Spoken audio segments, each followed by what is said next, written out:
Hello students, আমি তোমাদের খেয়াল স্যার বলছি। আশা করছি তোমরা সবাই ভালো আছো। স্টুডেন্টস, আজ আমরা এক্সারসাইজ 8C করব। সো এক্সারসাইজ 8C এর যে ম্যাথসগুলো হচ্ছে যে এখানে আমরা converse of Pythagoras theorem related ম্যাথসগুলো করব। আমরা পিথাগোরাস থিওরামে যেটা জেনেছিলাম যে যদি কোনো ট্রায়াঙ্গেল রাইট অ্যাঙ্গেল হয়, অর্থাৎ আমি তোমাদের একটু দেখাচ্ছি বিষয়টা একটু মনে করানোর জন্য।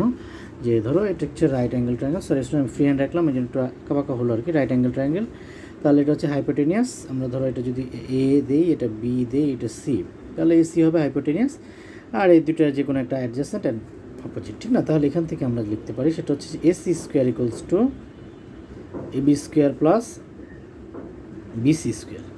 স্টুডেন্টস, তোমরা কি বুঝছো আমার কথাটা? আমি আশা করবো বুঝছো, ঠিক আছে? তো এটা যদি রাইট অ্যাঙ্গেল হয়, ঠিক না?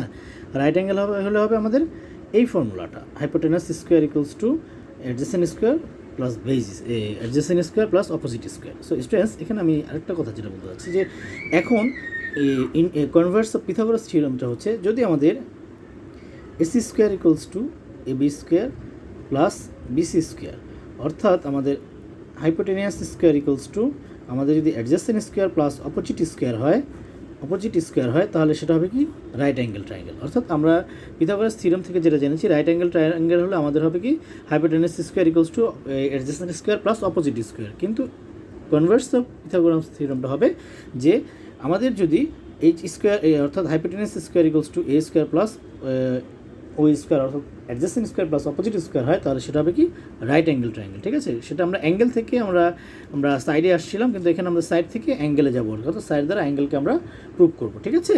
সো স্টুডেন্টস, আসো আমরা ম্যাথ করি, তাহলে হয়তো আরও ভালোভাবে বুঝবা। ওকে, তাহলে আমরা দেখো 1 নম্বর যে কোশ্চেনটা আছে আমি সেটা একটু দেখাচ্ছি তোমাদের। দেখো 1-এর এ দেখো আমাদের এখানে আছে যে এই কোশ্চেনটা হচ্ছে determine which of the following triangles is a right angle triangle. অর্থাৎ আমাদের দেখাতে বলছে যে কোন কোন ট্রায়াঙ্গেলটা রাইট অ্যাঙ্গেল ট্রায়াঙ্গেল সেটা আমাদের আইডেন্টিফাই করার জন্য বলছে।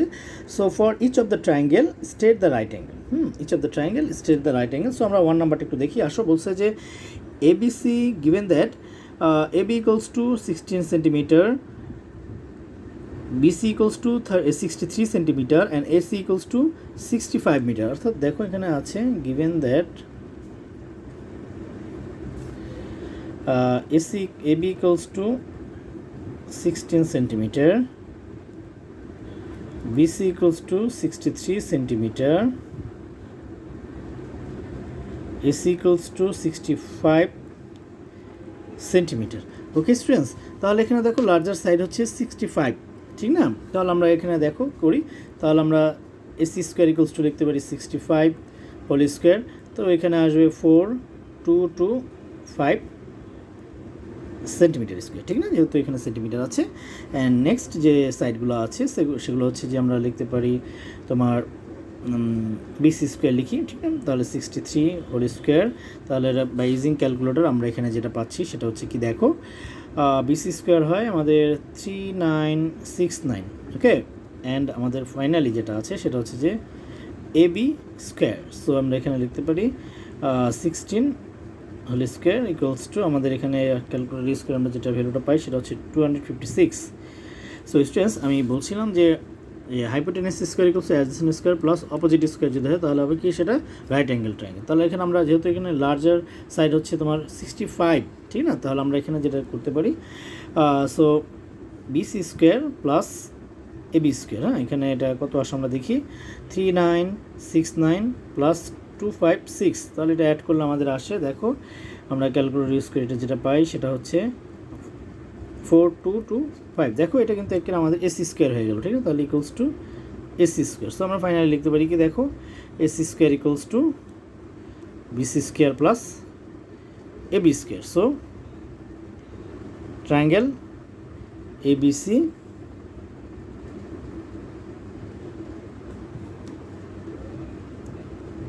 is a right angled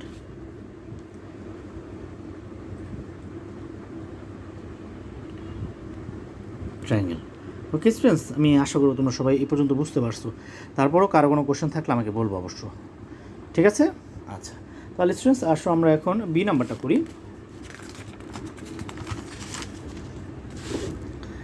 আমাদের বিতে যে কোশ্চেনটা আছে সেটা দেখো, আমাদের বলছে যে triangle DEF given that DE equals to 24, EF equals to, আমি লিখছি দেখো, given that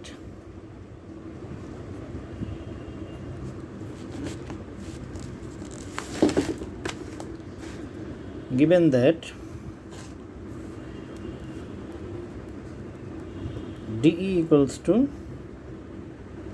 24 centimeter, EF equals to 27 centimeter, DF equals to 21 centimeter, ঠিক আছে। সো লার্জার সাইড এখানে দেখো আছে 27 না, তাহলে সো আমরা এখানে লিখতে পারি EF square equals two 27 square. তো 27 স্কোয়ার আমরা ক্যালকুলেটার ইউজ করে যেটা পাই সেটা হচ্ছে কি দেখো, 27 স্কোয়ার আমরা ক্যালকুলেট ইউজ করে পাই 729, তাহলে এটা সেন্টিমিটার স্কোয়ার হবে, ঠিক না। আর তারপর আসে আমাদের DE স্কোয়ার, তাহলে ডি স্কোয়ার হয় আমাদের 24 স্কোয়ার, তাহলে এটা আসে আমাদের কত দেখো, তাহলে 576 সেন্টিমিটার স্কোয়ার না। অ্যান্ড যেটা আমার ফাইনালি আমাদের আসে DF স্কোয়ার, ঠিক না। তাহলে এটা 21 হোল স্কোয়ার, তাহলে এটা হবে 441 সেন্টিমিটার স্কোয়ার। স্টুডেন্টস, আমি আশা করবো তোমরা সবাই বুঝছো এই পর্যন্ত, ঠিক আছে। তারপর আমরা দেখি যে এটা আমরা রাইট অ্যাঙ্গেল ট্রায়াঙ্গেল হয় কিনা। তাহলে দেখো আমরা এখানে লিখতে পারি DE স্কোয়ার, মানে এখানে তো এটা হাইপোটেনিয়াস, তাহলে যে অ্যাডজাসেন্ট এবং অপোজিট যে সাইডগুলো আছে সেগুলো অ্যাড করবো আমরা, ঠিক না। তাহলে DF স্কোয়ার, তাহলে এখানে আসবে 576 প্লাস 441, তাহলে এটা আমরা অ্যাড করলে পাই কত দেখো, 7110, অর্থাৎ 1017, তাহলে 1017 সেন্টিমিটার স্কোয়ার। তাহলে দেখো এটা কিন্তু সো আমরা লিখতে পারি যে এই F square is not equals to DE square plus DF square. So triangle DEF is not right angle triangle.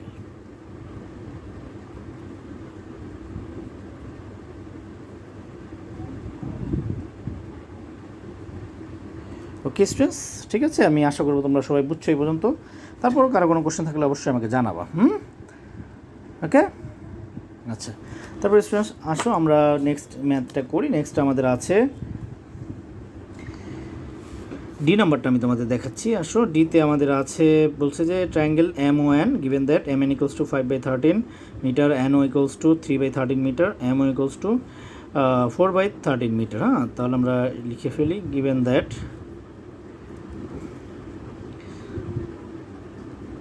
MN equals to 5/13 meter,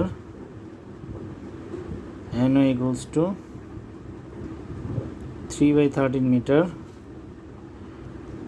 MO equals to 4/13 metre. Okay students, ঠিক আছে। তো স্টুডেন্টস এখানে লক্ষ্য করো যে এখানে আমাদের লার্জ হবে কি, যেটা ডিনোমিনেটর, আমাদের কিন্তু নিউমারেটর সবগুলো ডিনোমিনেটর কিন্তু সবগুলো ইকুয়াল, তাহলে লার্জ নাম্বার হবে কত 5/13, যেহেতু এখানে নিউমারেটর লার্জ। ওকে, সো আমরা এখানে লিখতে পারি কি দেখো MN square equals to 5/13 whole square divided by, so equals to 25/169, ঠিক না। তারপর আমাদের আছে দেখো NO square equals to 3/13 square equals to 9/169, ঠিক আছে। তারপর আমাদের আছে MO square equals to 4/13 square equals to তাহলে 16/169। ওকে স্টুডেন্টস, ঠিক আছে। তাহলে আমরা এই দুটো সাইড অ্যাড করি, তাহলে দেখো আমাদের কত আসে, NO square plus MO square equals to 9/169 plus 16/169, তাহলে আমরা এখানে যেটা পাবো 9 plus 16 divided by 169 equals to আমাদের আসে 25/169। স্টুডেন্টস, আমি আশা করব তোমরা সবাই এই পর্যন্ত বুঝছো। তাহলে দেখো NN square plus MN square equals two আমরা কি লিখতে পারি, MN স্কোয়ার। সো আমরা এই বাকি পার্টটা আমি এখানে দেখাচ্ছি। হ্যাঁ, তাহলে students MN square equals two আমরা লিখতে পারি NO square plus MO square. So triangle MNO is a right angled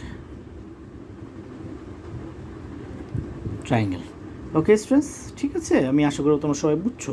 তারপরও কারো কোনো কোশ্চেন থাকলে আমাকে অবশ্যই জানাবা, আমি ইনশাল্লাহ অ্যান্সার করবো। তো নেক্সট আমাদের এক্সারসাইজ 8C এর আমরা 1 নম্বর সবগুলো করে আমাকে সাবমিট করবা। ঠিক আছে students? So students, thank you.